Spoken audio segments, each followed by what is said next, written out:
بسم اللہ الرحمن الرحیم۔ حضرت ابو ہریرہ رضی اللہ تعالیٰ عنہ سے روایت ہے کہ رسول اللہ صلی اللہ علیہ وسلم مسجد میں تشریف لائے تو ایک اور آدمی بھی آیا اور اس نے نماز پڑھی۔ پھر وہ آیا اور اس نے رسول اللہ صلی اللہ علیہ وسلم کو سلام کیا۔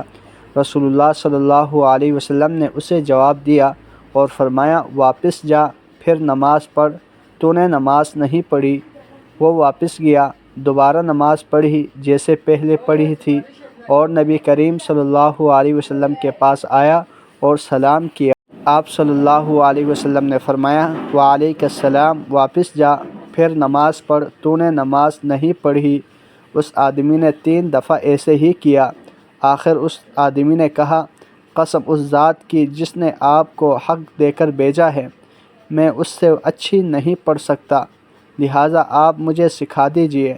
آپ صلی اللہ علیہ وسلم نے فرمایا، جب تو نماز کے لیے کھڑا ہو تو سب سے پہلے اللہ اکبر کہہ، پھر جس قدر تو قرآن پڑھ سکے پڑھ، پھر رکوع کر حتیٰ کہ تجھے رکوع میں اطمینان نصیب ہو، پھر سر اٹھا حتیٰ کہ سیدھا کھڑا ہو جائیں، پھر سجدہ کر حتیٰ کہ سجدے میں تجھے اطمینان حاصل ہو، پھر سر اٹھا حتیٰ کہ تو اطمینان سے بیٹھ جائیں، پھر اپنی ساری نماز میں اسی طرح کر۔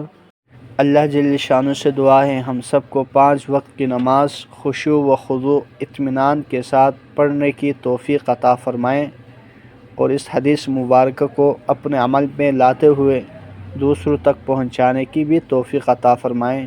جزاکم اللہ خیرا کثیرا۔